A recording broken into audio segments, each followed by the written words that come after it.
Now that's just mean!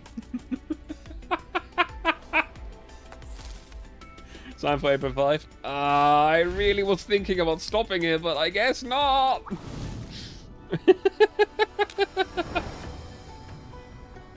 Well.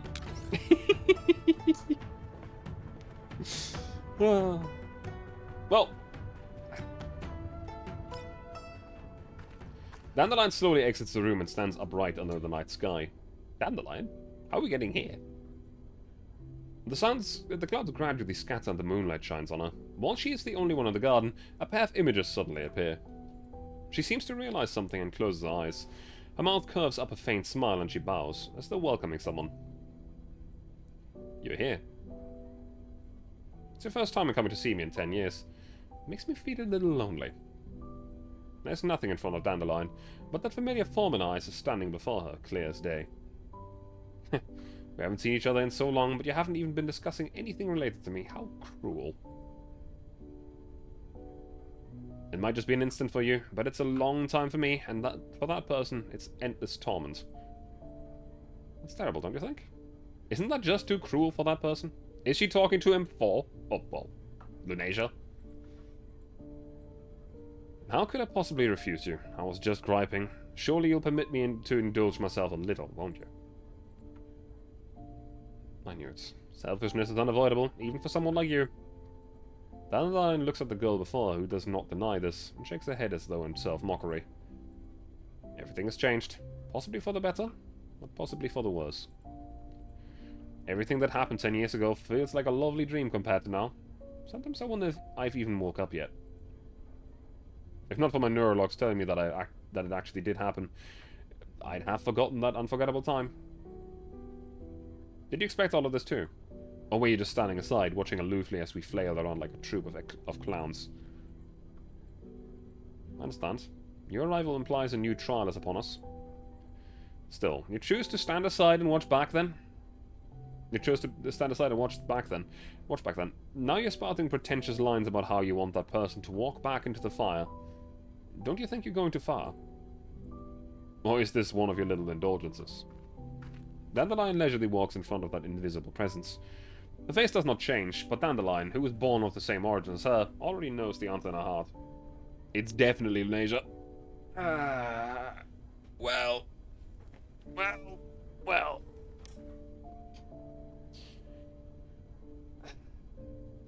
Yes, I know. Yes, I know I have to do this. I know them well. For them, the trials have never been a difficult thing. But that person has lost everything. Wealth, fame, comrades, their precious future, and all of her former friends, namely those dolls. Everyone and everything has been taken from them, and a great price must be paid for them to gain the strength to rise again. Yet more than this strength, it is the question of how to make them want to rise up once more that truly puzzles me. Surely you have a way to steer the future in a direction which is not bound by the terms of Mephisto, do you not? But if it's you, you'd surely reply that everything that happened was meant to protect that person. After all, that person is the catcher in the rye, am I wrong? Dandelion freezes up. For a moment there's an almost imperceptible shade of emotion on her face. However, she immediately resumes her usual smile, then continues talking like she's trying to convince herself. After all, living is the most important thing.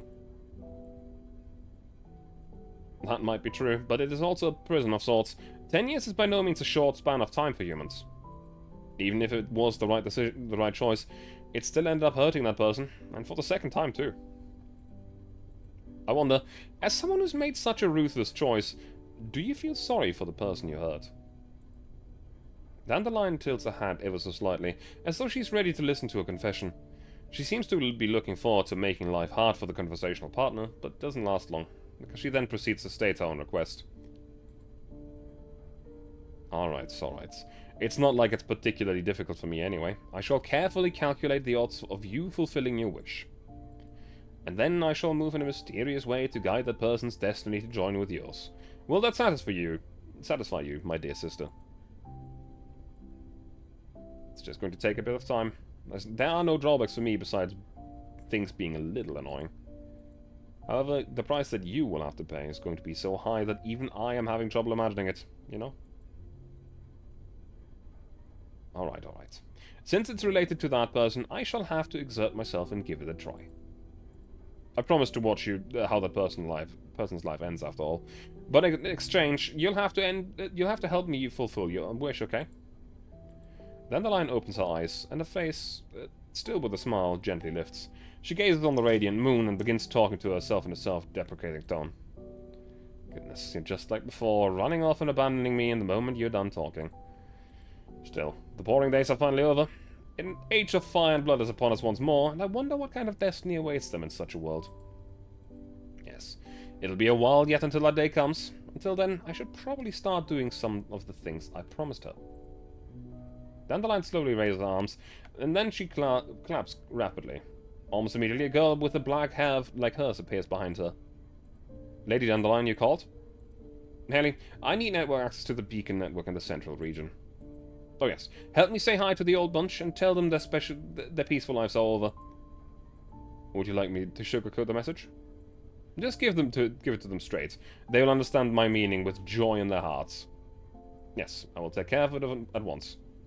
The girl called Healy leaves without a sound, leaving Dandelion alone in the garden. Will the day of reunion come? Such an exciting thought.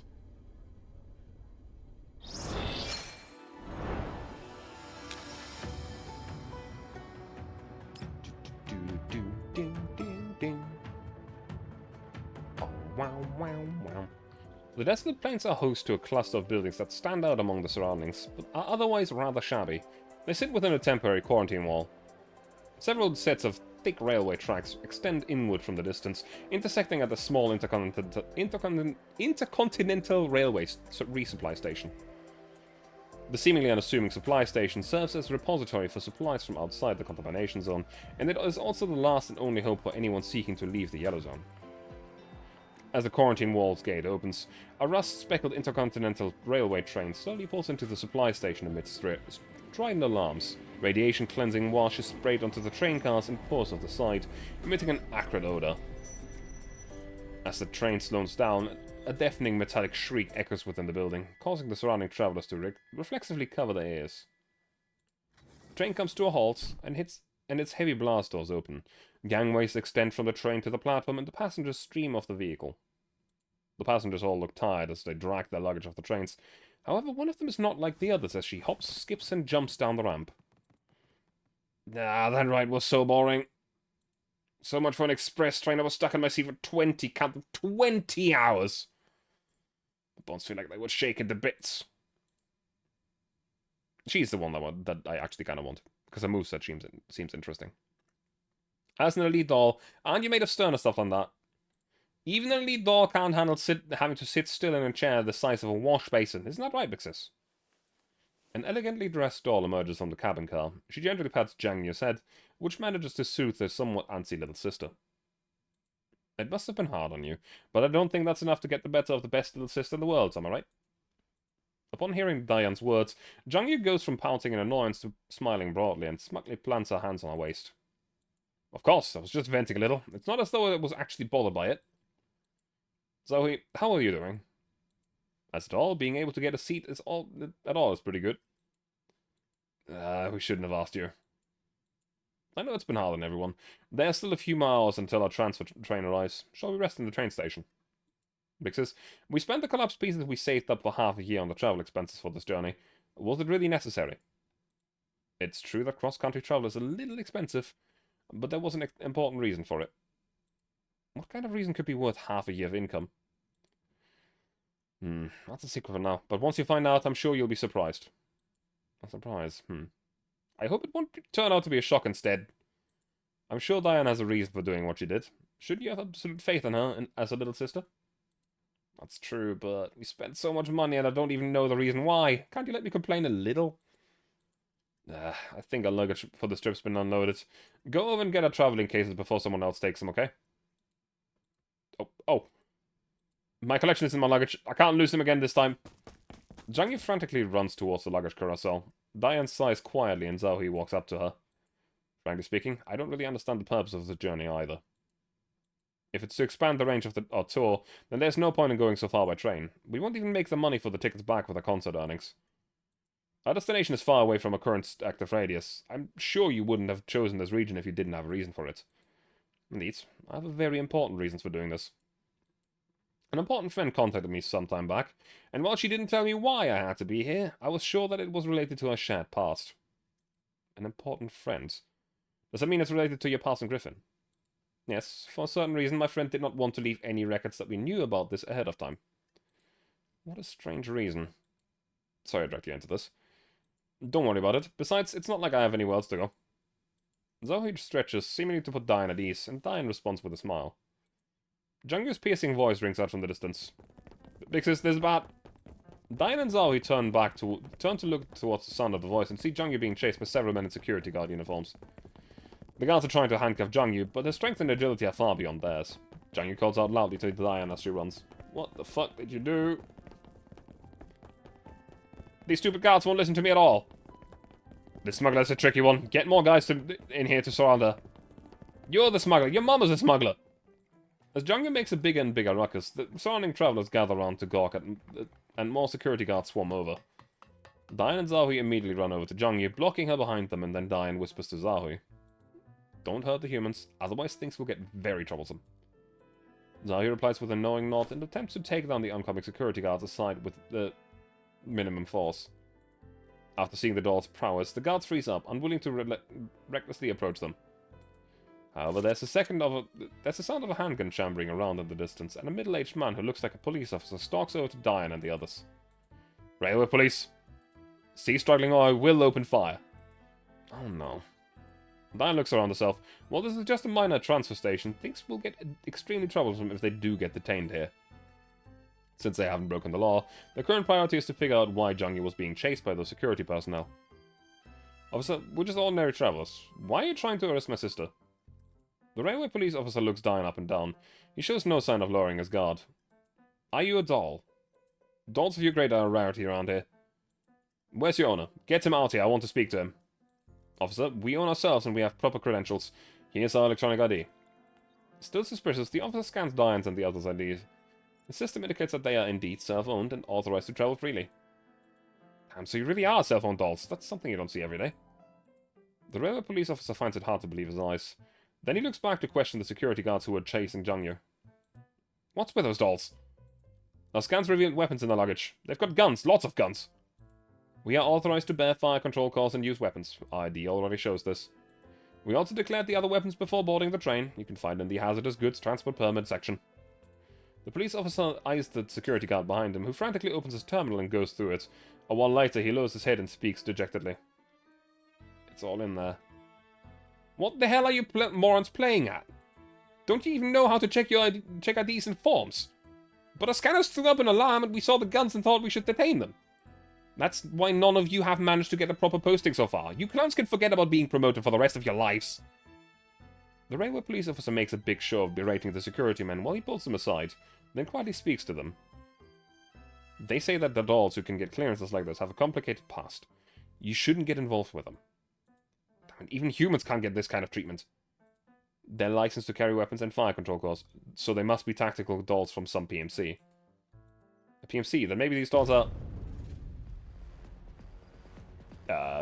Kaboom. Suddenly there's a massive explosion from outside. A huge plume of black smoke rises from the quarantine wall in the distance. As the shockwave from the explosion washes over them, many people lose their balance and fall to the ground. What was that? The sound of screaming comes from the direction of the explosion, and panicked crowd begins to running this way. It's a Boojum! A Boojum hitting the quarantine wall! Boojum? Run for your life! Fear instantly spreads through the crowd, and the surrounding tourists drop their luggage as they frantically run the opposite direction. I mean, how many times has it been this month? Chief, we've got an Elin incursion. Get your guns and follow me. Something suddenly occurs at the railway police officer, and he turns around to address the dolls. We're undergunned here. Can you help us out? Since you're tactical dolls, dealing with Elith should be a piece of cake for you, right? What should we do? We should take our luggage and run. No, we can't. There are too many civilians here. The consequences of Elith's broken there would be unimaginable. But if that was a Boojum, then it's not something we can handle. After seeing the dolls hesitate, the railway police officer immediately chimes in. Just think about these unarmed civilians. As a tactical dolls, shouldn't your priority be protecting humans? How about this? If you help us out, I can help you apply for a security certificate within the railway network. That way you'll never be stopped or questioned no matter which station you go to. Sounds like a good deal to me. Then we'll... Wait a minute, Pixis. I have a condition. Can we get better seats on the next trip? No problem, I'll think of something. Upon hearing the seat upgrade, Jangyo's eyes practically glow with excitement. Diane looks at Zahui, who nods back in response. Now that the friends have agreed, Diane makes up her minds. Understood, officer. Please allow us to assist you. The railway officer entrusted his region to us. Make sure you don't let the Elits run through the station.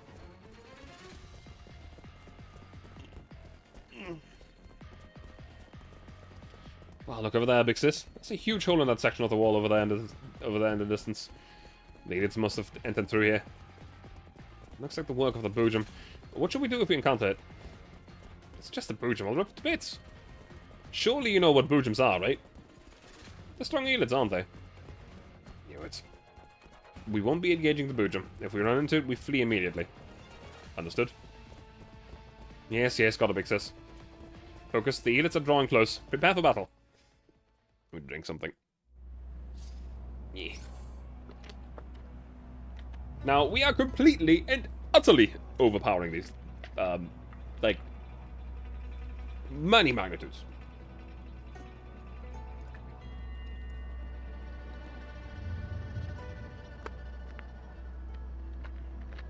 In fact, with how they line up, I think I can do the funny and just kill them all.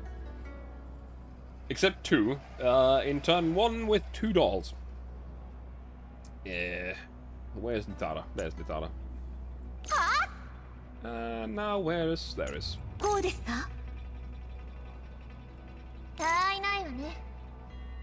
Swoop.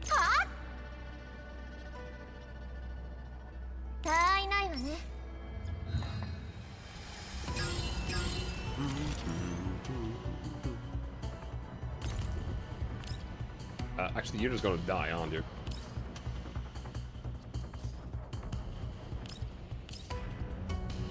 First of all, I can't actually reach this guy, which is mildly annoying. But what I can do is do it the opposite way around. Well, that's just gonna kill him. Yeah, he's just gonna die. Hey, Alith, how are you doing?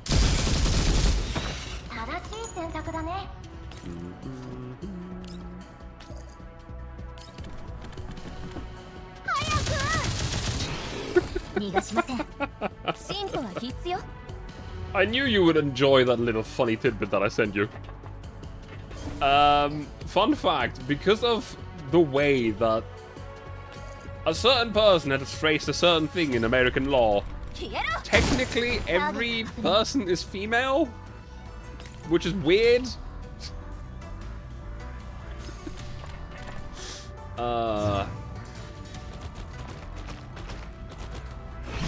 It's really weird.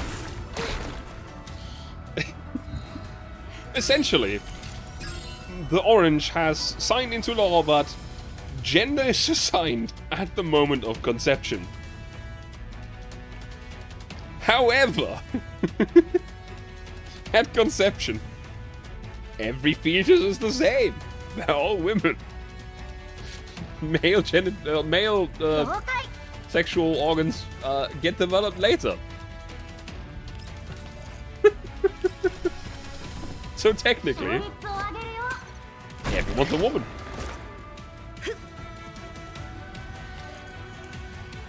What can you say? It's absolutely beautiful. It's just so incredibly stupid. Like, it's a tiny bit of funny in an otherwise horrendously bad situation. But, you know, let's move on. After eliminating the elites within the area, Diane contacts a railway police officer over the radio. Officer, this area is clear. There is a breach in the quarantine wall here and there are elevated levels of collapse radiation at our position. Please warn any nearby humans not to approach it. Understood. Thank you. I've already contacted the nearby railway units for support. Please ensure no elites get through on your side until they arrive.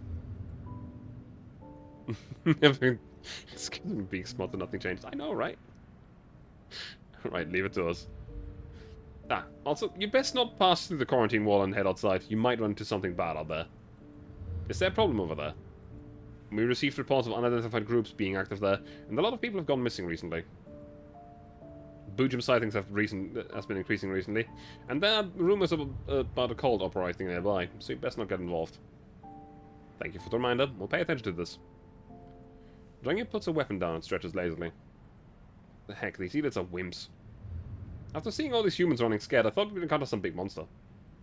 We're lucky that we didn't run into that big monster. There's another explosion which sounds like it came from much closer this time. It gives Zhang Yu a fright. Another explosion! Did more idiots sneak in? There's no way these Mook idiots could have caused so much damage. The Boojum might be nearby. If it was a Boojum, we'd have heard its roars. That's true. We'll head over and take a look. We need to completely clear this area of threats. The dots warily approached the origin of the explosion just now, but the thick smoke of it left in its wake hasn't completely dispersed yet. Fortunately, they don't hear the howling of eelets. Apart from the sounds of burning and the wind blowing, everything is silent. After making their way through the smoke, they see a breach in the quarantine wall not far ahead. The surroundings are a mess. Sand and invisible collapsed particles are streaming in through the breach. The dolls are stunned by the extent of the devastation here. However, what truly shocks them is that there's something that most definitely does not belong in a place like this in the middle of the breach. Big sis. There's someone lying on the ground. Diane looks over and sees a girl with blue hair on the ground. Hands are tightly clenched around the weapon, and there are 3 strange spheres circling her. The spheres glow with blue light, and the heat boiling off them makes the surrounding air ripple. It's plain to see that the previous destruction was their work. Is that a doll? Diane slowly approaches the doll on the ground, but Zhao immediately steps up to her. Wait a minute, don't go over. Diane looks to the fallen doll. The spheres has changed position and begun glowing in response to her approach. It looks like they might attack at any moment. Is it some kind of autonomous defense system? Huh? Why would a doll have something like that? The last time we saw something like that was around 10 years ago, right? Just as the doll comes to a halt, the spheres suddenly flash with light before flying rapidly in the opposite direction from Diane and company. The spheres flew off. Does that mean it's safe? Your logic pathways sure are simple. What if there's another trap? I'm not picking up any other threats for the moment. That doll looks like she's crashed. Watch her surroundings. I'm going to try and reboot her. You want to do it here? Can we just haul her back to the train station and be done with it? I have questions for her. For some reason, I get the feeling that we have something in common. Is this related to the past you were talking about?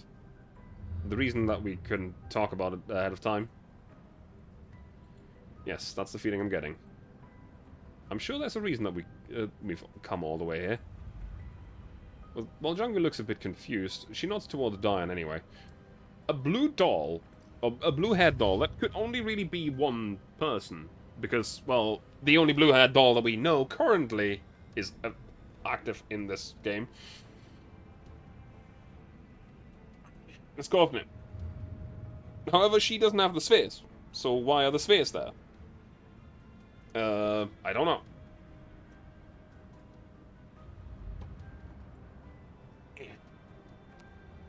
I am a little confused.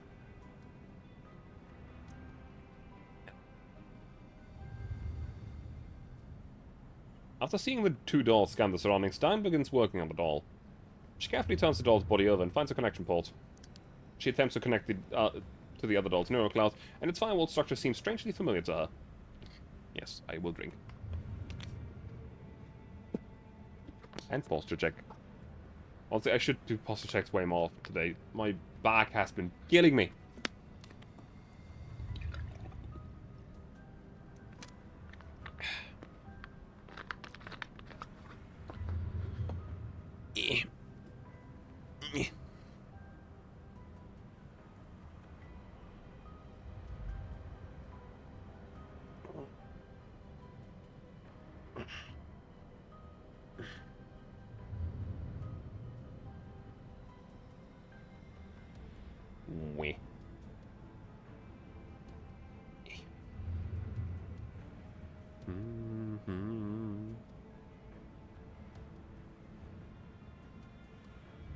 Are you alright, Big Sis? Since when did you become an electronic warfare specialist? Connecting to her was easy. The IFF handshake protocol she uses is the same as ours. Same? How could it be the same? She's got the same IFF data as you. Haven't you figured out why yet? Uh, was she in Griffin too? But then, why do I remember her at all? I should do Quasimodo has better posture than me. You'll have to answer once she wakes up. Dime breaks the connection and gets to her feet. The other two dolls approach her, waiting for the doll's neurocloud to finish rebooting. As she looks at the doll before her, Diane has a rough idea of what to expect.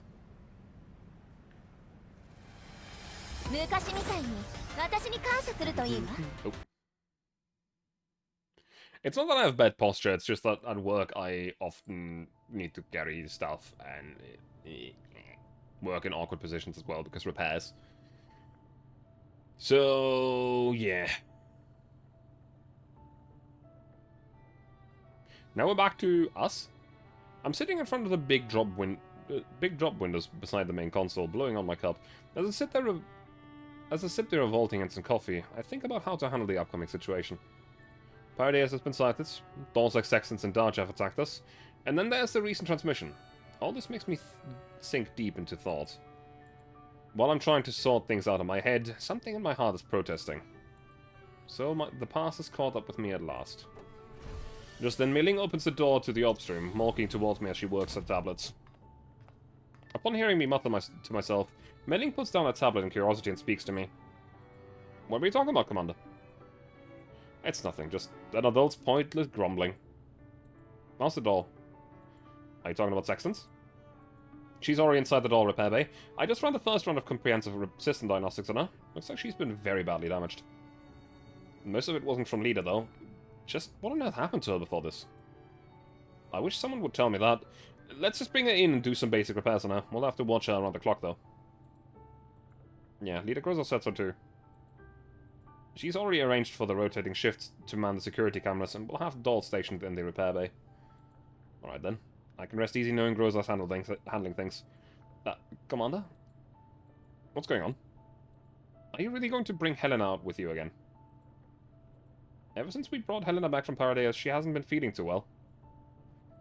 We can't let people keep pursuing us.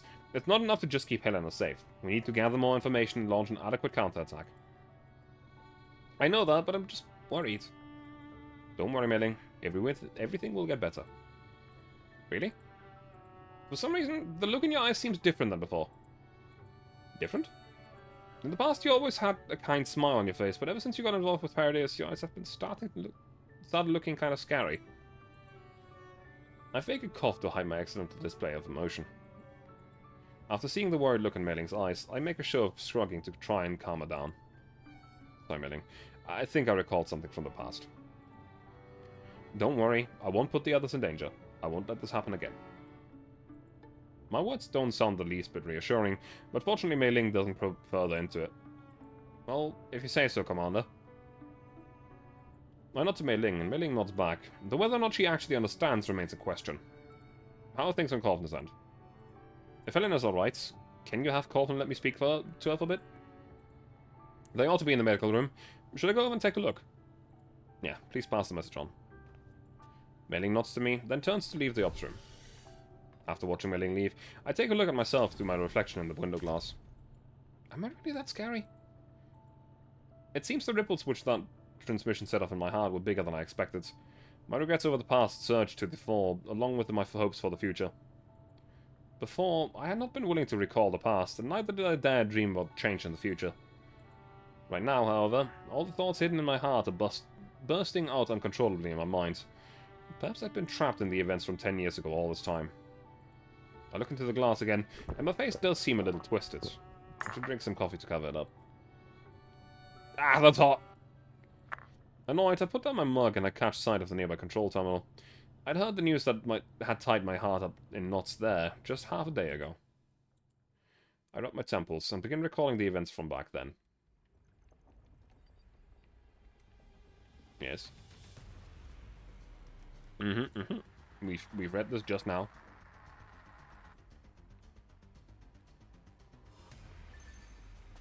Yep. We've seen this. La-di-da. Until the second transmission.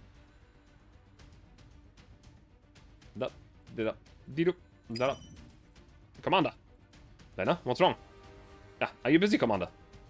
It's nothing, just a battle. The doll called Sexton showed up again, although she looks a little weird.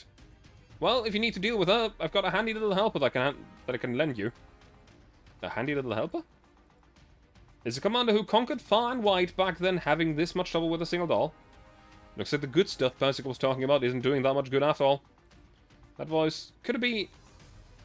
That's right, it's Miss Dandelion. She said she had urgent business with you, so I activated the emergency communication system. It's now not a good time to talk, Commander? Normally that would be the case, but it would be a different matter if she could lend us a hand. Lena picks up on my meaning and opens a link window. Dandelion's image instantly projects out to the out of the comms terminal. Dandelion's still the same as she was 10 years ago, still acting all smug even at a critical moment. Still, since she's not knocking on my door, there's got to be something she needs me to do for her. It would be more efficient to let her take care of this emergency until then. You really don't stand on ceremony, do you, Commander? You're always having me clean up a big mess for you. Well, I'm sure it's not a big loss for the great and powerful Dandelion to help us out, right? Alright then, what's the problem now? I suddenly realized that it's been a long time since we last spoke like this, but I ended up taking this tone with her anyway.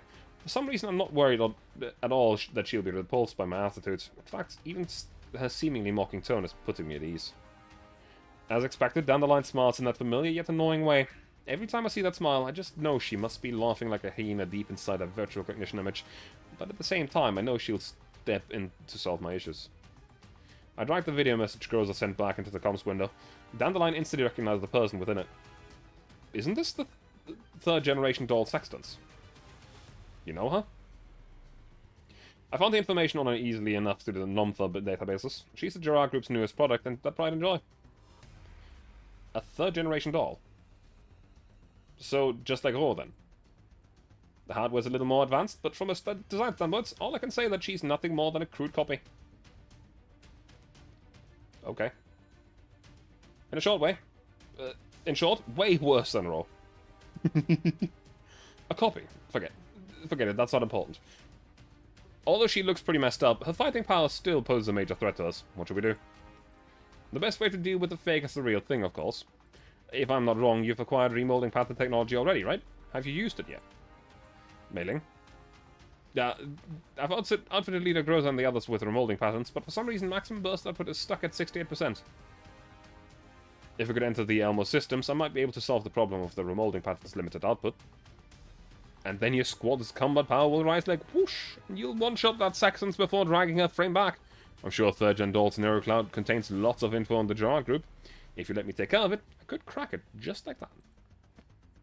Sounds good to me. Groza, keep safe distance from Sextons. Dandelion can boost the maximum output of your remolding pattern. Once that's done, take out and recover her frame. Dandelion? Can we trust her? She's an old friend. In any case, we'll upgrade it ASAP. Once I give the word, launch the attack. Understood. We'll keep our distance and stand by for further instructions. Groza's team begins falling back, and I signal to Dandelion to work as fast as she can. Miss Mailing, are you the Elmo's adjutant? Will you allow me to enter the Elmo systems? Well, you can enter without asking her, you know. Good manners are important for girls, Commander. You're always breaking your subordinates' hearts because you keep forgetting that.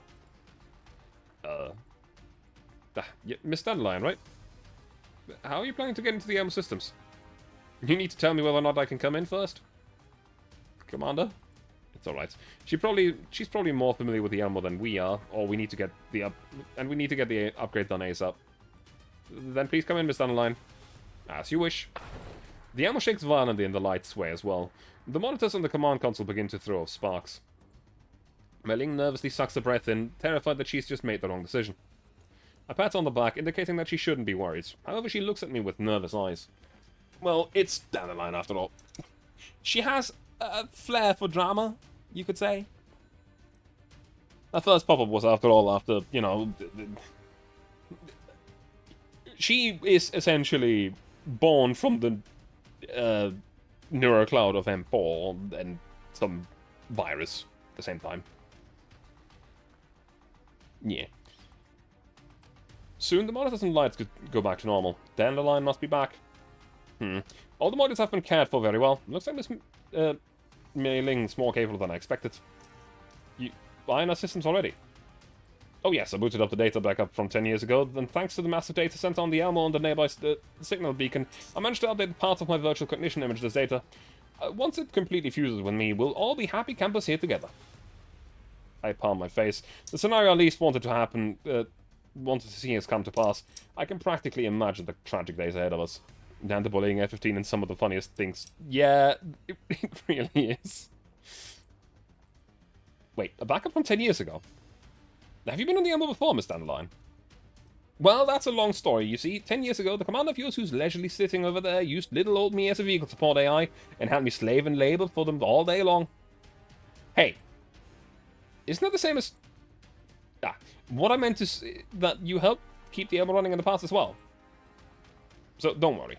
I'll take on a big chunk of your workload. However, the priority right now is to get the remolding pattern up and running.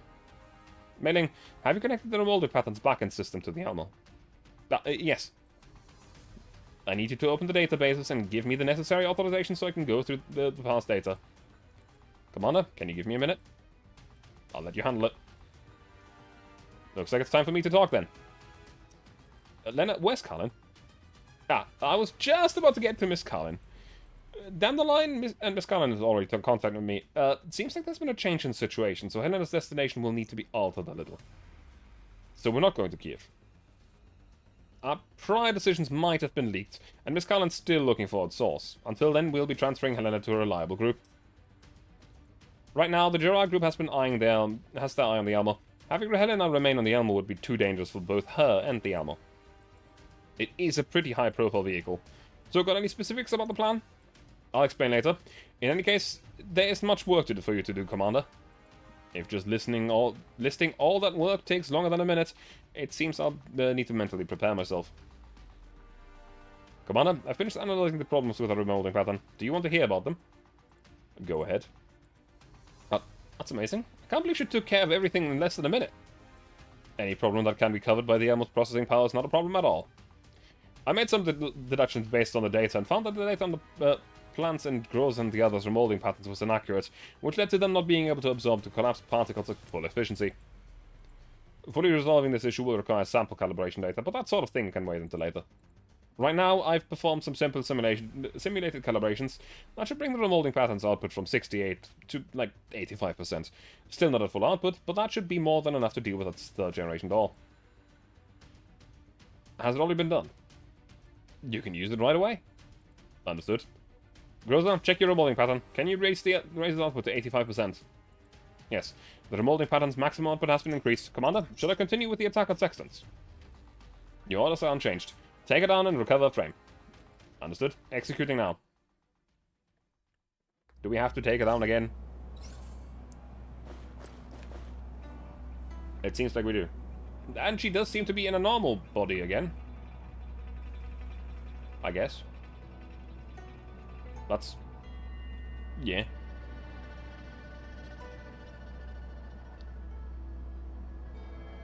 I like how it says lose no more than 2 units. You know what? I'll do you one better.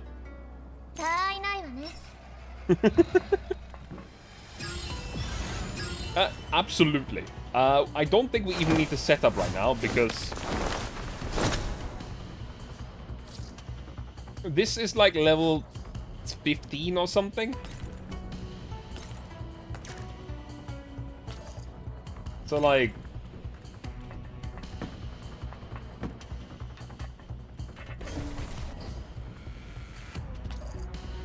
I don't even need to bang bang, I can just shoot her.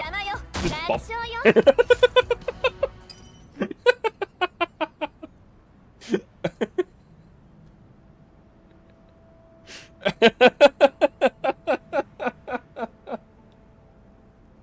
Complete disrespect. Very funny.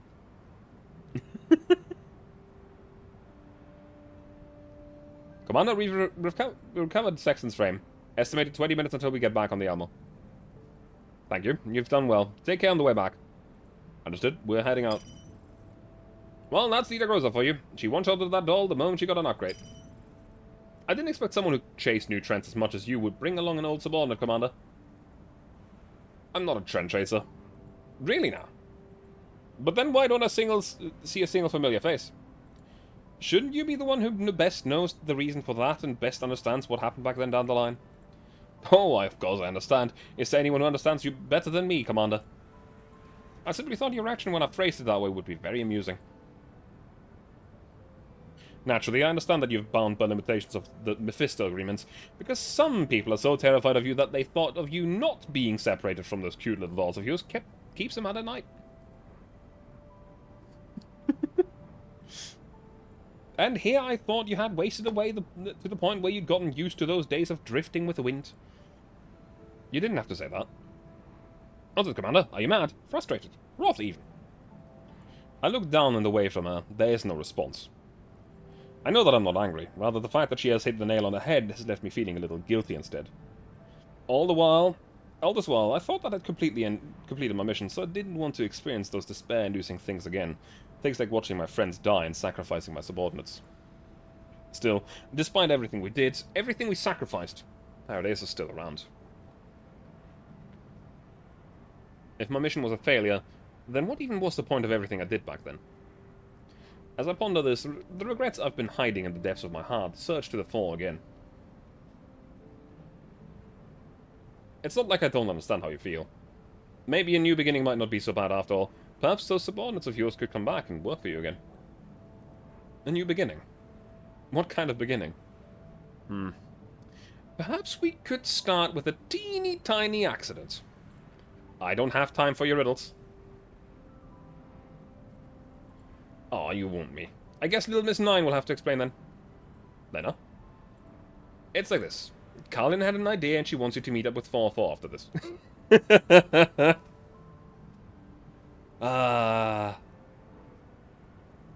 You mean with 45 and the others?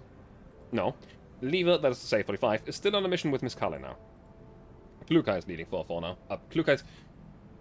I know, she's 416. She's finally become 4-4's leader like she always wanted. Yes. Klukai and the team are on a mission, and Carlin was hoping you could send a squad over to back them up in case something dangerous happened. That way you'll be making contact with them through a request posted by Nomtha. Doing that shouldn't cause too many problems. Got it. Give me the coordinates and the time. I'll prepare for it. Well, it's not too urgent. The mission is still in the preparation phase. They'll let you know if they need support. Also, there's something else which is more important. Like I said earlier, Helena needs to get to Lviv. Lviv. That's right. The non-military forces demonstration has forces under its complete control there, including hospitals with comprehensive care units. However, Miss Kalin wants to bring her in via the Intercontinental Railway. Sending her via the Elmo would attract too much attention. They're going to stage an incident causing the agreement to be revoked and the commander being allowed to I don't know. Now, that would be cool. Or maybe we just break the agreement.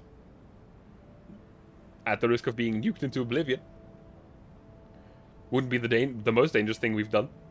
Like, we've already had one base absolutely leveled by BRDMs. Not BRDMs, fucking... what are they called?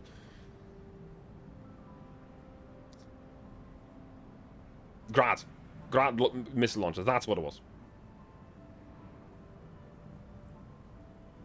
Considering our past experiences, it's not like the Intercontinental Railway is much safer. Third time this week.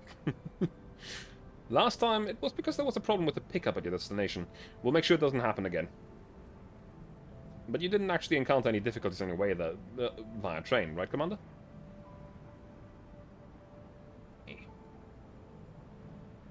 That's true.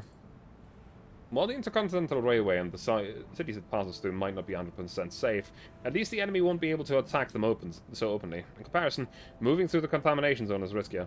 Well, about the thing of not being able to attack them willy-nilly, remember that entire ordeal? What was it called? Longitudinal strain?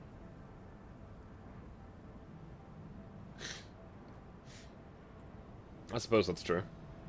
Thing is, while I can still ensure Helena's safety on the Elmo, I'm not so confident on bringing her out without an adequate escort. Oh, you don't have to worry about that. There are tons of dolls everywhere who are willing to help you out. Who knows, you might end up encountering lots of friends on the road to Lviv. Encounters, you say? I mean, a random encounter technically isn't a violation of the agreement, right? Of course, if you can get Helena to safety, it's not like there's no way to deal with Mephisto. Am I correct in understanding that this is the condition for a deal? For the deal. Deal is such an ugly word. I have nothing but good intentions for you, Commander. The more you say that, the more I'm thinking there's some pit trap out there waiting for me to fall into. Of course, the right to decide is still in your hands. If you're satisfied with your lifestyle of running away, you are, of course, free to reject my request. As long as you're really alright with that.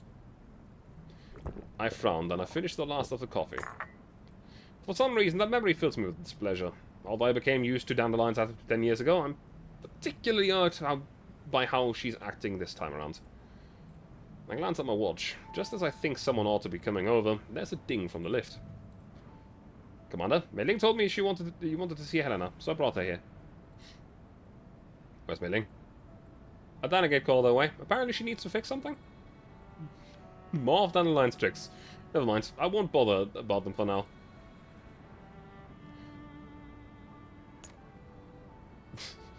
Okay. I need to see a Dandelion Dynagate. I focus my attention on Helena, who's in front of me right now. Although she just woke up, she doesn't look well. Helena, are you okay? Commander just now. Scary. Felt like something was getting into my head. Dandagate. Like I was remembering something, but I can't remember what. Also, there's an outbreak in a minute, and I don't know if I need to snooze it. As Helena feels, eyes fills up with tears, my hand moves on its own to pat her head. My heart is aching for some reason. Yeah, I know. I need to snooze that for 5. Weep. Governor, is there anything wrong with Helena's body? Apart from the bruises where Crawler hit her, her vital signs have improved considerably.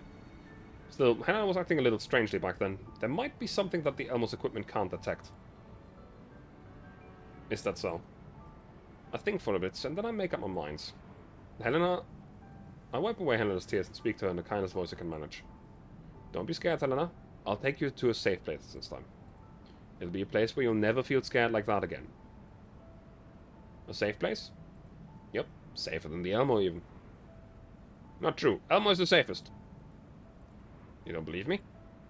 Commander, I believe, but... Commander, are you going to take Helena away from the Elmo? Yep, Carlin gave us a new pickup point at Lviv. As you know, it's within Nomph's sphere of influence. It also has a place where Helena can get treatment, so we need to get to the safely ASAP. Yeah, the Elmo is a medical center, but we're not a hospital. In that case, sending Helena there would be safer than... would be definitely better for her. However, if we're going to a city, Helena might end up suffering organ failure like before. It's definitely an issue. I'll head back and consult with Lena on a solution to that. If you've made up your mind to go, then I'll go with you. After all, I am a medical doll, and if anything happens to Helena along the way, I can deal with it immediately. Governor, are you coming too? Yep. I need to accompany Helena. That way you'll feel much more at ease too. After hearing Kovner's words, Helena immediately throws up her arms in approval. Yay, Kovner's great. I like Kovner. So don't worry about a thing. We'll head out with you, Commander. Commander, is this really alright? Just leave it to me. I'll make sure you'll be fine. Helena remains silent for a long while before she finally nods and agrees to my request. I'll give Helena some anti-degeneration medicine, then give her another checkup. Good point. Take care of Helena then. Governor nods, then leads Helena out of the room with a smile on her face. I exhale and think. Then I pick up my communicator and describe the situation to Groza. What do you think, leader? My opinion is the same as before. Helena was exposed to the night, so we can't ensure safety with our present firepower if she continues staying on the vehicle. Since Miss Kalina has made arrangements to receive Helena, we should send her to the destination and complete the assignment ASAP. Finish it ASAP, huh? I drop my temples. I know what Groza's trying to say without having to actually put it into words. Maybe forgetting about the past would make things easier for me, but for some reason, I know I can't do that. I tell Groza what's on my mind. As expected, she presses her position to my idea. Commander, we have very few dolls on hand. Carrying out 2 missions at once would be too much for us. We won't be able to support Squad 44 if we have to cover both you and Helena as well. Meeting up with Squad 44 would be an excellent opportunity for us. They are very good fighters and would greatly improve our combat capabilities. Then Helena... My plan is that Kovner, Helena and I will travel along the route Lena gave us while you stay behind and secure the armor. According to Lena, 4-4 situation isn't too urgent, so we'll be back We'll back them up once we finish escorting Helena. So you won't need me to escort you, Commander. No, there's no need for that. We still have sections on the Elmo, and we don't know what the deal is, so I can't be at ease if you're not on the Elmo. Also, using firearms will be troublesome once we enter the city, which will make your strengths very hard to employ. Someone like Hoffman is good at interacting with humans is better suited for the task of escorting Helena. Now the line is decrypting sections to neuroclouds, but it'll take some time to finish. We can use this time to hurry over to the train station. Grizzle doesn't reply right away, unlike how she would normally. I suddenly realized that what I said just now might have made her unhappy. However, Groza's not silent for too long. She speaks to me in a usual tone. Understood, Commander. And let me do the planning.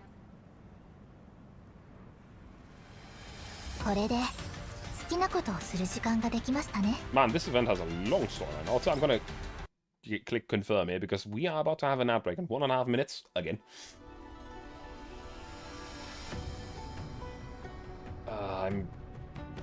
Do I just go longer today and hope that I can finish this all? 1, 2, 3, 4, 5, 6, 7, 8. Yeah, I think I'll just go longer and hope that I can finish it all today. And then tomorrow I'll be able to do something else.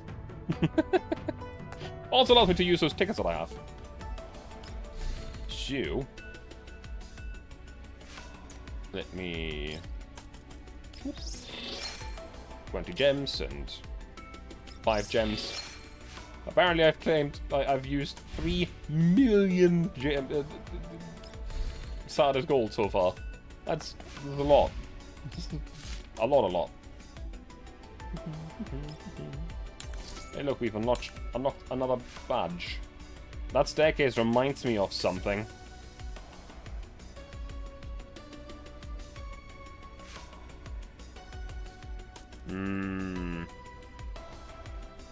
That reminds me of the Summer Garden of Walking Paths, the very end. Do you mind if your pawn ends up spending most of the days in front of a console overseeing my petrochemical facilities? You know, whatever floats your boat. Now, if you could make them like a bunker commander, that would be even better, but I don't know if that's a thing. During the outbreak, I'm going to be right back. I'm going to quickly use the bathroom. So, big.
Hello.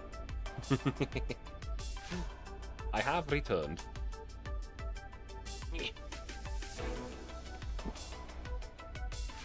Base Orias leaders.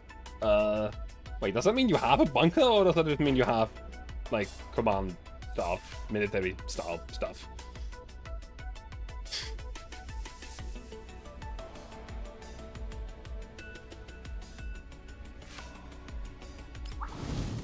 Let us continue.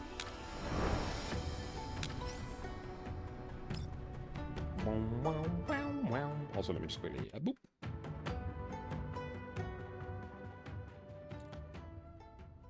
The fallen doll's neurocloud seems to have successfully rebooted. She shakes her head, then struggles to prop herself up. Diane gently helps to support her into a sitting position. Are you alright? I think I'm fine. Where am I? You're just outside an intercontinental railway station. What's your name? My name is Kovner. The doll Kovner slowly comes to her senses. Then she seems to realize something and begins casting a searching gaze around herself. Commander? Helena? Helena? Commander? There's nobody else around except the dolls. Kovner looks like she's about to cry. Diane looks just as shocked as Jongyu, but she patiently waits for Kovner to calm down. The last thing I remember is the Bujum charging on me. Did you guys save me? Nope. The Bujum was gone by the time we arrived, and Bix has helped reboot your neuroclouds. Let's see. I don't know how to thank you for your help. The entire theming of the place is a military unit intent on combating anomalous entities, and it is an underground bunker. Funny. Yeah.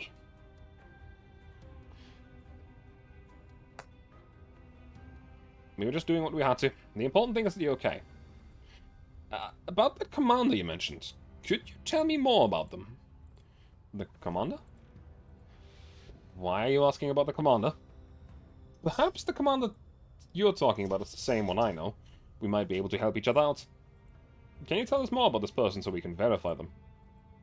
I didn't know the commander had so many old friends. Gotham mutters to herself, these people don't seem like a bad lot, and she does need help. After some soul-searching, Gotham decides to reveal a bit of information. The commander is the person that commands us. That was completely accurate and is 100% useless. Yes, I should be saying this. The commander is a bounty hunter who drives a mobile-based vehicle around and takes assignments from all over the place, although they hardly make any money. The MBV. Is this MBV called the Elmo? Huh? How did you know that? Diane and Junkie exchange looks. Could it be... Seems like it. Governor, we were once tactical dolls who served under the commander of Griffin and Kruger PMC. Griffin, does that mean you used to be subordinates of the commander? Upon hearing Kovner's words, Diane is now certain that she's talking about the very same commander that she knows. That's right. Pardon me for not introducing myself. My name is Diane, and this is my little sister, known as Jongyu. We used to be tactical dolls from Griffin. This is Zahui. While she was not from Griffin, she is very reliable and a friend of ours. Jongyu and Zahui wave to Kovner. So please believe us when we say that we wish to help you. Miss Kovner, can you tell us what happened just now? Kovner glances at the dolls and decides to believe them. Then she quickly explains what just happened. We were attacked by an unknown force on our way to the train station, and as we were exchanging fire with them, a Bujum suddenly appeared. I think I passed out after the Bujum's attack. I thought my frame would be shredded. I certainly didn't expect my function to be all normal.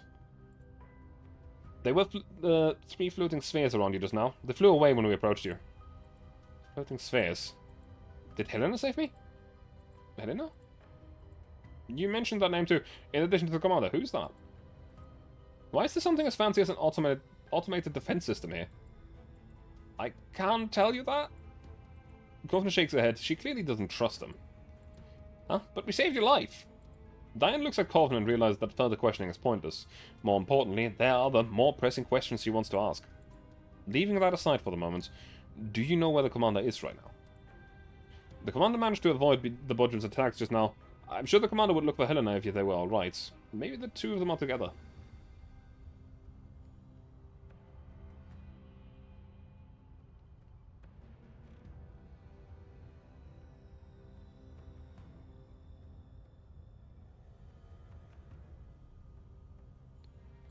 Can we track the location? Yes, we can.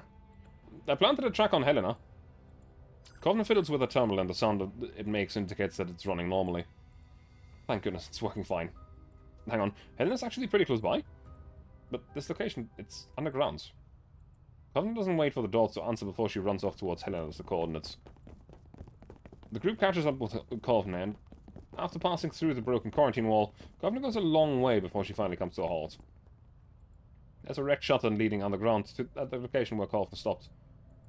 The shutter is built behind a small hill. Half of it is below ground and half of it is practically invisible from afar. The shutter's outer camouflage has been blasted to bits. It was once the side of the cinema's theatre screen, but now it's nothing but ruined fragments that have been blasted inwards, as though something huge has torn through it. Look at this ripping and tearing. Did the boojum play in here? There's weird slime on the ground. Looks like it went in there. Those spheres flew this way too. Maybe they went inside? The boojum might have brought Helena here, but with the defense system, Helena ought to be fine. Covenant wrings her hands, doing her best to not let her thoughts wander towards the worst. Diane gently pats her on the shoulder, hoping to calm her down. Covenant thinks we'll be alright. Besides, the commander's here, right?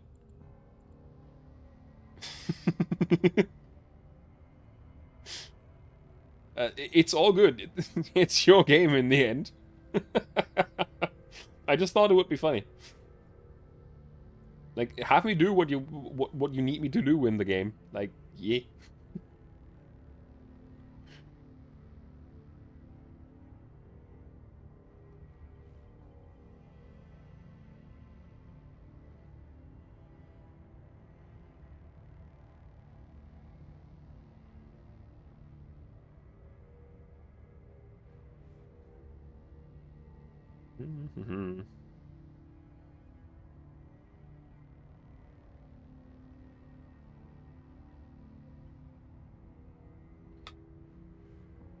Yeah. Covenant nods. She quietly mouths the words set in her heart until the words in her heart until she can calm down and function normally. The dolls approach the destroyed shutter. The interior is extremely spacious, and it seems to lead to an underground passage. This underground entrance, it has got to be some kind of shady facility. It looks like it's a secret passage built to smuggle people past the quarantine wall. Why is this secret passage so big? It's enough for vehicles to pass through, and considering how close it is to the train station, it must have been built by a really powerful broker. Can underground brokers really do that? How do you think they transport the really big pieces of merchandise? All this can't just be a coincidence. Diane remembers the reminder that the railway police officers gave them. That, combined with the fact that anything involving the commander is bound to be complicated, makes her think that they need to be exceptionally careful with their next move.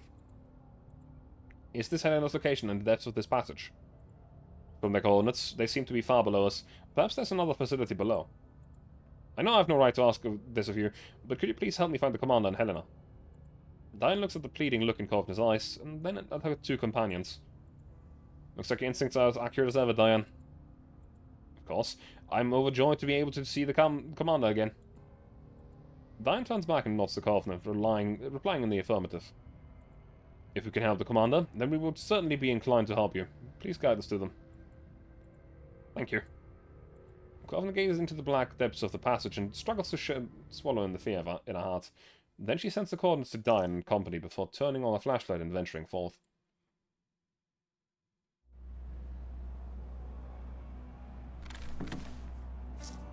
Everyone halt. There's movement up ahead. Are they a squad of PMC troopers? The gear reads Mungi security. Maybe the bodyguard detachment employed by the underground brokers. Should we open fire? They might not be hostile to us. Let's circle around them and keep moving. Miss Covenant, what do you think? That's them. They're the ones who shot at us just now.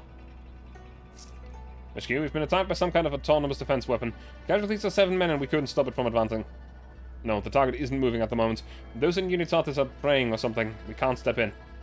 We're trying to get enough people together to lock the scene down. Our losses from the battle just now were to... The target... Are they talking about Helena? No, we can finish the mission. We don't have to... Yes, understood. Squad, hold this position. We'll mount the fighting retreat when the mishaps show up. Hang in there. Mishaps? What are those? Who knows, but Helena might already have been captured by them. Miss Diane, we can't wait to meet up with them. Let's press the attack. She's right. These people might put the commander in danger. Let's eliminate them.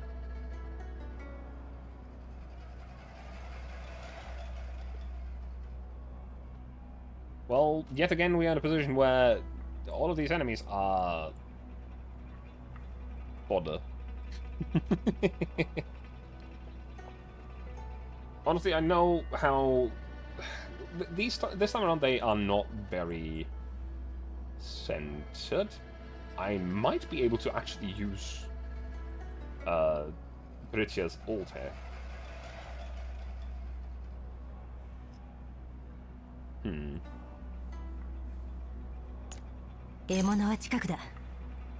You have 2 attacks, that's pretty good. You get to attack twice if I put you in Overwatch mode.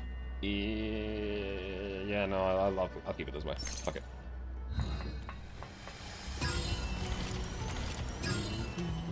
Yokai.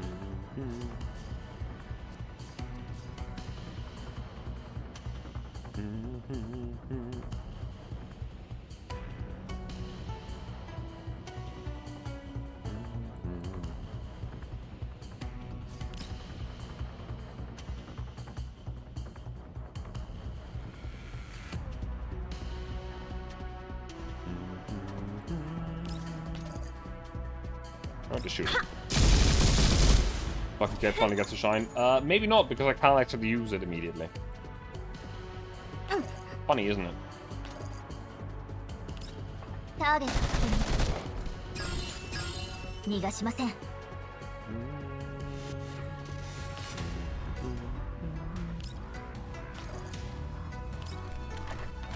これがあなたの最後の輝き。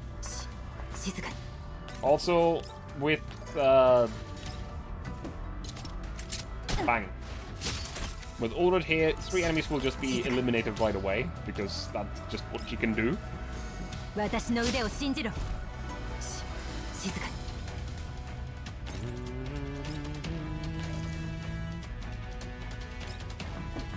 私の腕を信じろ。静かに。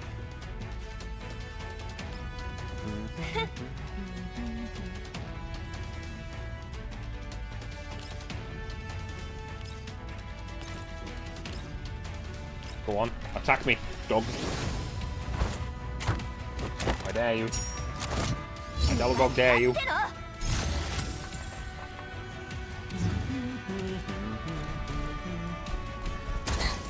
Oof. He didn't attack. What an ass! Oh, okay. I'll just kill you then. Bang! That was very loud because I just zoomed in right into it. I guess you just kill him. He did not dare. He didn't. Just like, I know what's gonna happen if I do this. And it happened anyway.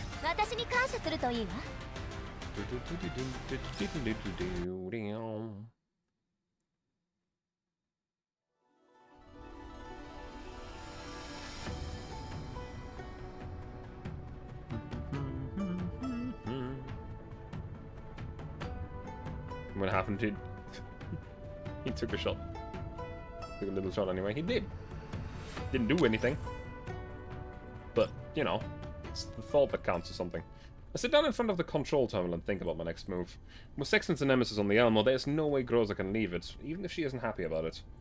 However, there was something strange about Groza's expression, especially when I was discussing the past with her. Still, she's the doll team leader, so she ought to be able to handle it.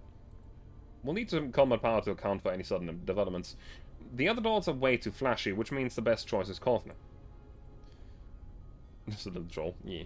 The conclusion I reach is that I can rely on my own flexibility and Kalin's resources to take care of things in the city, but in the contamination zone, Squad 4-4 needs fire support from the dolls. I lightly tap the table with my knuckles and decide to split our forces up in the end. I scratch my head, then sigh heavily. The familiar pressure that once plagued me returns. I hate having to choose between a rock and a hard place like this. Have you made up your mind? Dandelion's voice comes from a strange place. I look around, then find that there's a Dynagate floating in the air right on top of my head. Since when did you gain the fetish of sleeving on Dynagates? Into Dynagates?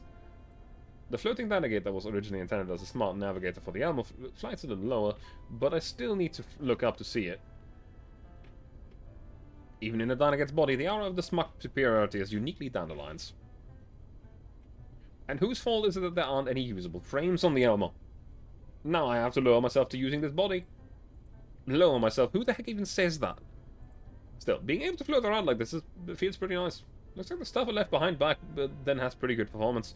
With just a quick modification, I can interface with beacon signals. Now I can contact the Elmo no matter how far away you are.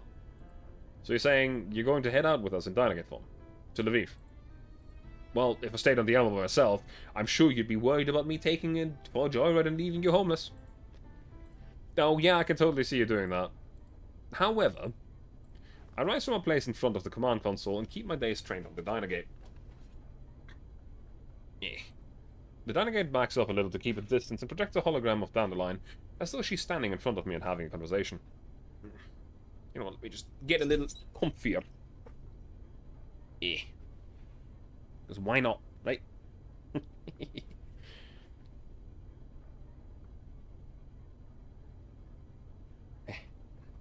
Come on. There we go. Wait. Why are you looking at me now, of all times? Looking for me now, of all times? It's only been 10 years, right? What, did you miss me? Did you think I was too late? I just learned that Paradise wasn't completely destroyed, and right after that you show up. The timing seems a little too much of a coincidence to me. You're still as sharp as ever, even though you've been wasting away out there in the boonies for 10 years. I don't bother keeping up with the banter with her. Instead, I wait for her to continue speaking. Commander, why did you throw everything away and abandon everyone for 10 years? You should know the reason why. Of course, because you didn't want to get your hands dirty. But you do know that doing so cost you the ability to change things, right? Is that really okay? A lot of people think that what you did was incredibly stupid. They believe that if you had just continued on your previous path, you'd be in a position of power now, instead of being bullied by the Villegas in the Yellow Zone. Do you think they're right? At first, I thought you wouldn't put up with this injustice for long, but now 10 years have passed in the blink of an eye, and you've endured the shame that normal people would not have been able to bear, with no intentions of compromising in the slightest. Because of your sacrifice, all of the people under you, humans and dogs, end up living pretty good lives. I was definitely not expecting to hear those words from you. Are you trying to persuade me to go back? Of course not. You'd thoroughly resent me if I did. Damn straight. However, it seems that you couldn't achieve your original aim despite going rogue to do it, and the target you were truly aiming for was never exposed. The time was not yet ripe for over the past 10 years, but now she has come to see me, so perhaps it is time for everything to be turned around. She, you say? Yes, even if you don't believe me, you can believe her, right?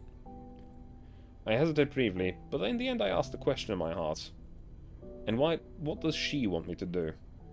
Dandelion smiles and shakes her head before raising her finger to her lips.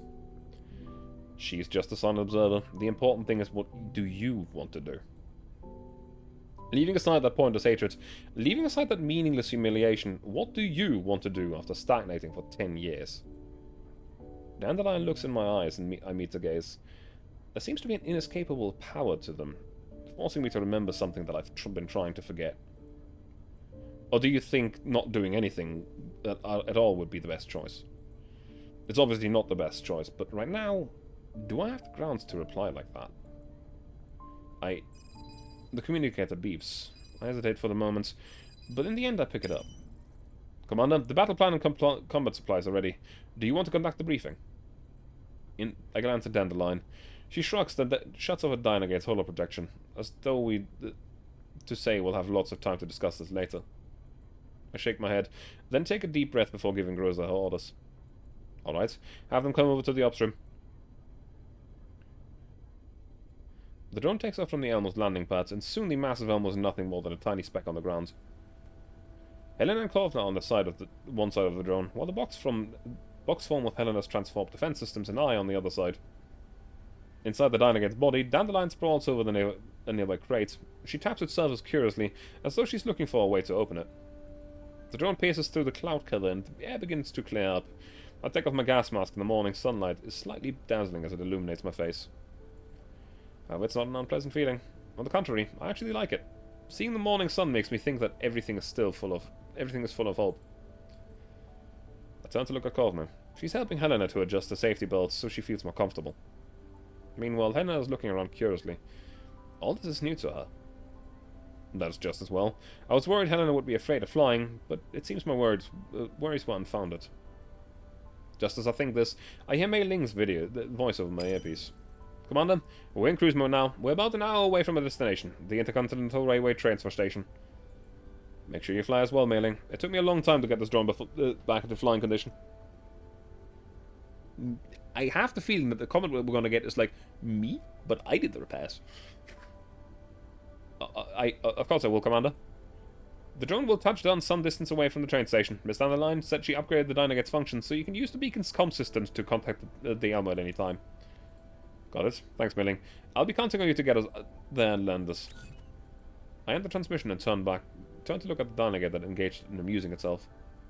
I suddenly realize that this isn't any kind of upgrade at all. I mean, you're basically just making use of your permissions to access the URNC beacon channels, right? It really bothers you that I'm using this public property for private purposes. I can always get RKN to send you the bill for long-distance broadband network signal. Sounds like this Dynagate before me would make a killing if I sold it to the underground brokers. Think it could cover the bill? Even if you sell me off, you'll never be rid of me. Now, let's talk about something else instead. Sure, such as? For instance, how much do you know about Helena? While the information we collected beforehand already suggested it, I suspect that she's not a fully immune individual.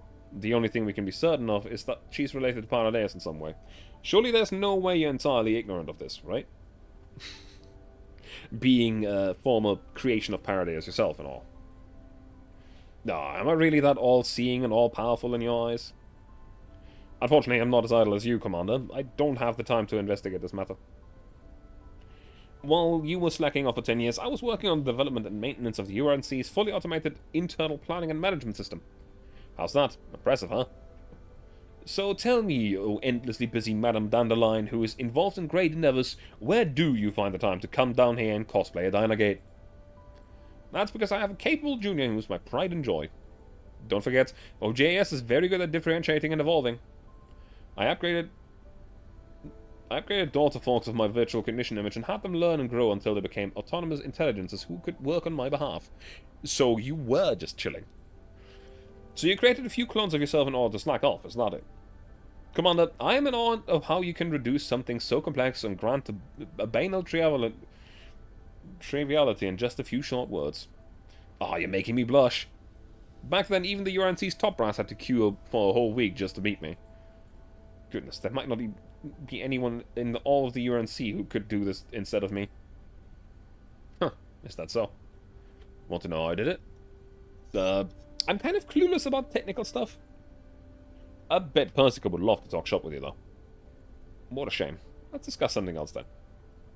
In short, while I've lost certain authorizations and permissions, I don't need to remain stuck in the central hub system anymore. And while I don't know that much about Helena, this device over here is most interesting. This is an automated defensive system. Yep.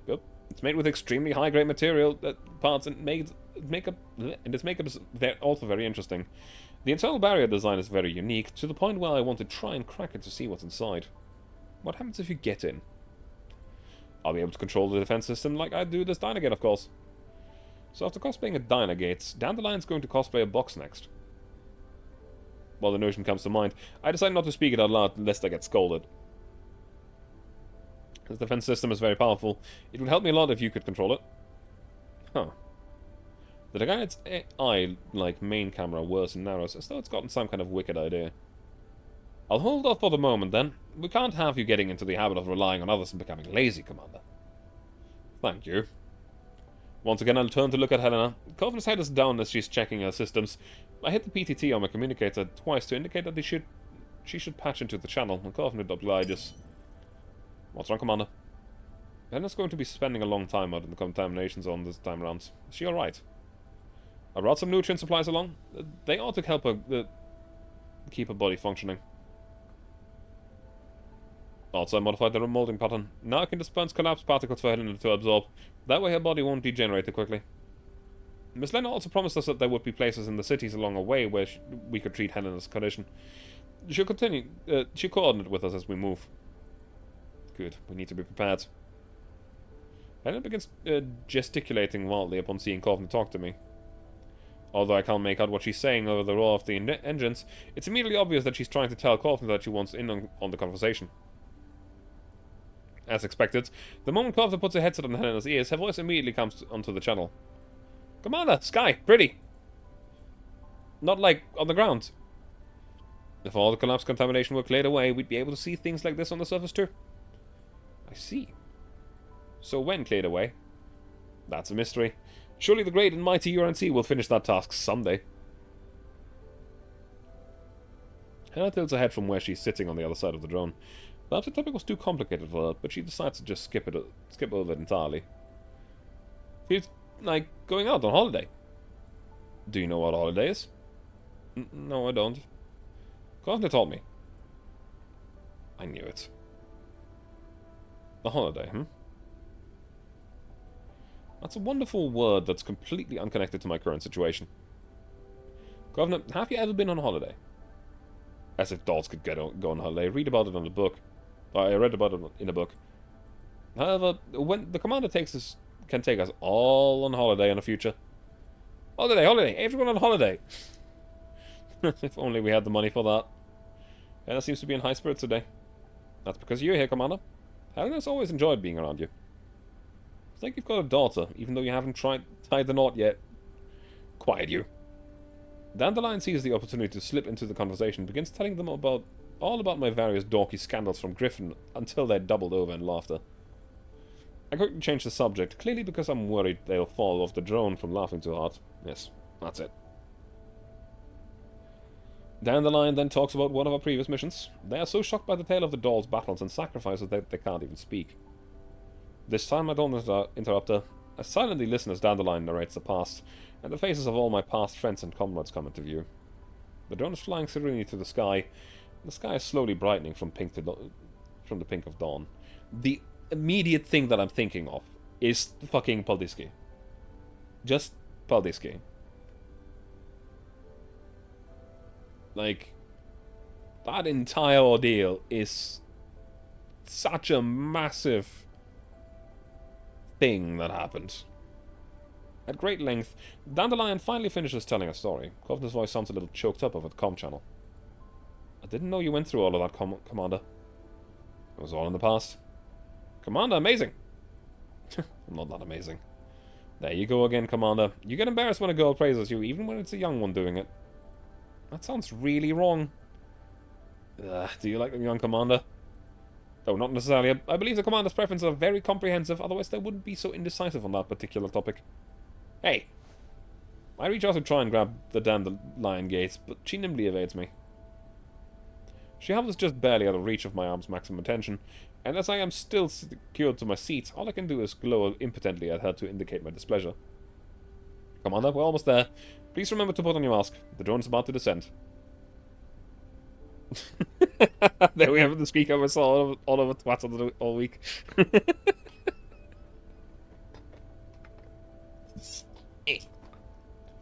Let me just quickly drink something. My throat is so fucking dry.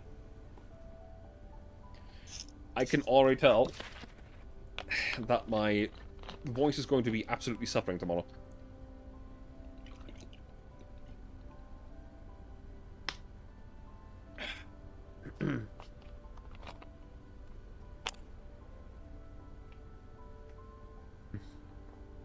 Got it.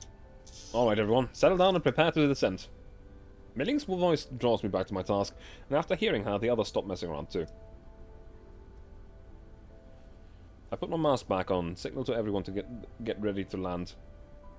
Covenant checks her safety belt, then helps Helen to check hers, while that Dynagate attaches itself securely to the defense system's box.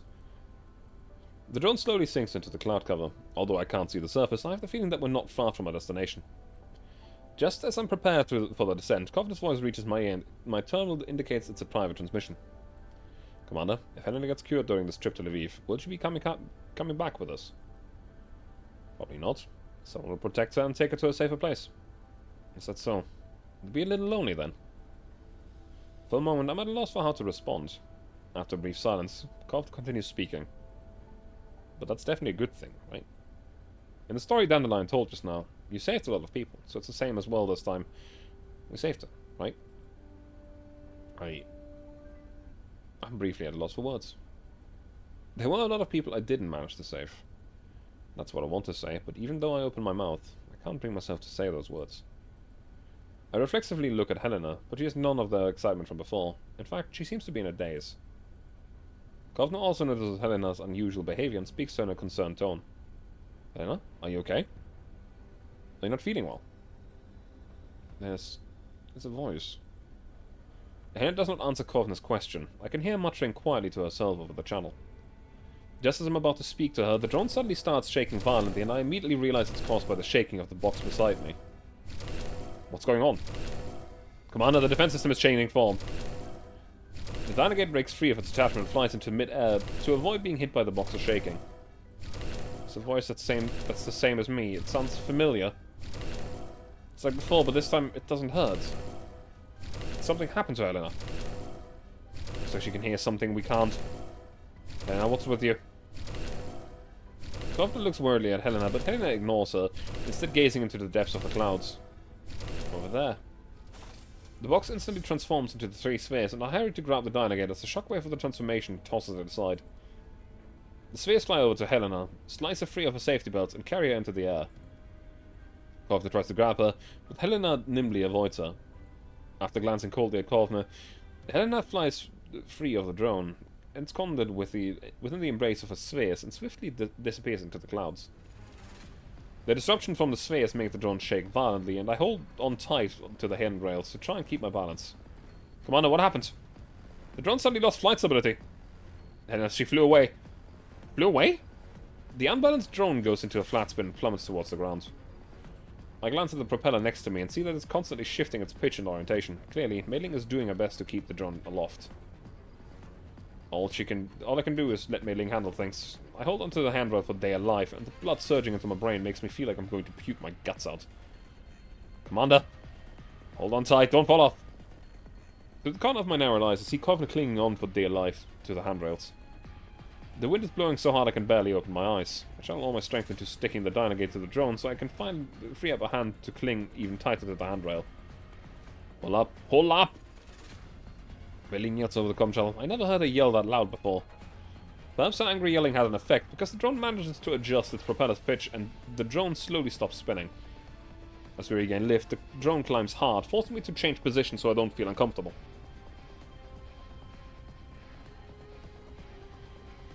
At long last, the drone's flight path levels out and my blood begins flowing normally again. I take big gulps of air as I try to recover from my stressed state.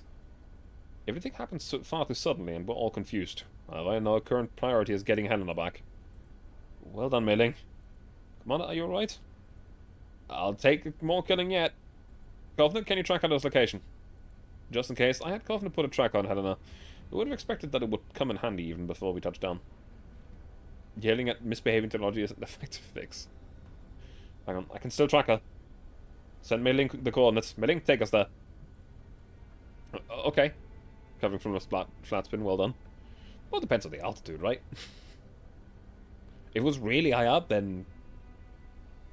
It also depends on the size of the plane and many other things, honestly. Depends on various things.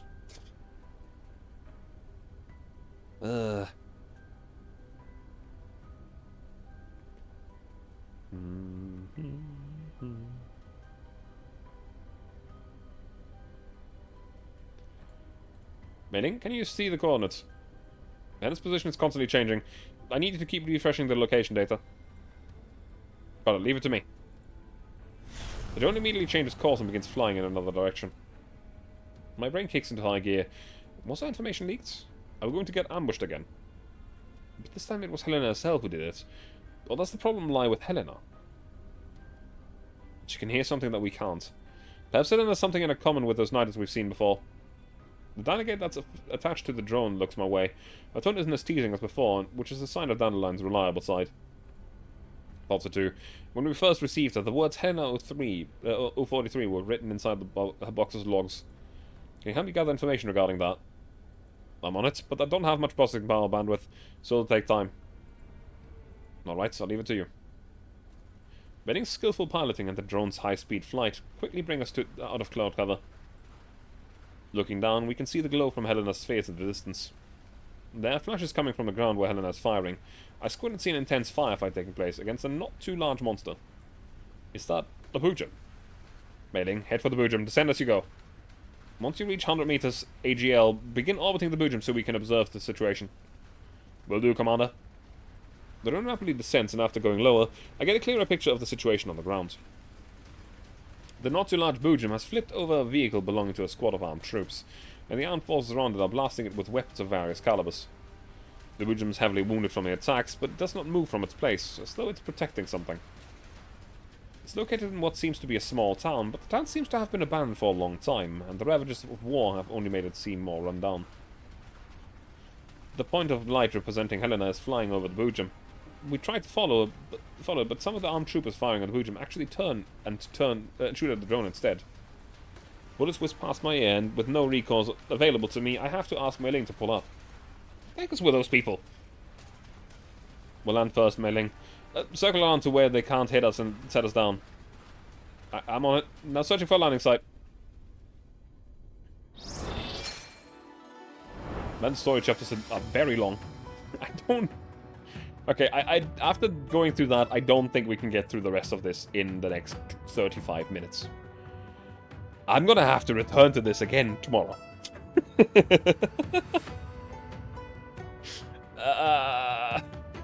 I thought I'd get it done, but Jesus Christ, that is so much.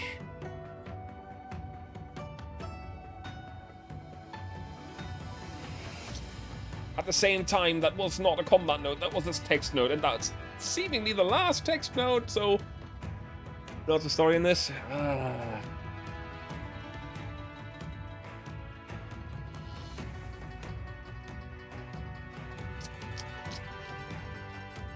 I'll continue... Actually, no. My voice is fucking dying. Yeah, I should. I really should. I'm so annoyed that the fucking hard mode unlock is after the main story. Why? Give me more time to do the story. I hate it. I don't want to have to rush it in one day. Which I didn't do this time, but that's the best thing to do. Why? That's stupid. That's the one complaint I have right now about this game. Why do they lock it behind that? It's so dumb. I just skip it and come back to it when I have more spare time. It's just so fucking stupid. Anyway, I'm gonna go and see you again right for the day. Thank you for the headbuds, by the way. Weh. I might have to do that as well. Just, like, skip through, do all the combat missions, and then, like, stream the story when I get back to it. That might need to happen the next times. It's really dumb.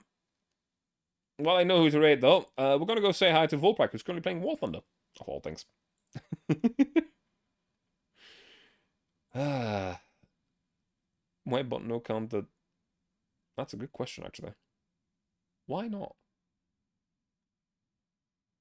Did the bot die?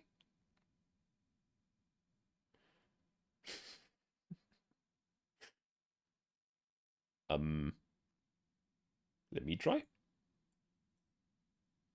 Before I raid.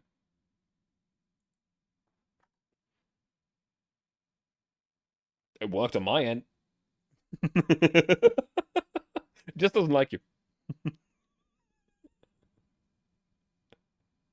I don't know. Anyway, I'm gonna go and raid V, who's currently playing War Thunder with a friend of hers, I believe. Certified works on my machine. Yep, quite literally. So let me send you over there. Thank you very much for watching, everyone. I hope you had a good time. And again, I'll send you over to V. Call her a nerd because she is. She's been getting into War Thunder, and, well, she's pretty low tier, and I think she's approaching it in a very unique way, where she wants to completely research all the modules for a vehicle before she even considers putting in a new one. Which is an interesting view of things. But yeah, have a good night. Thank you very much for being here, and I'll be back tomorrow with more of this shit.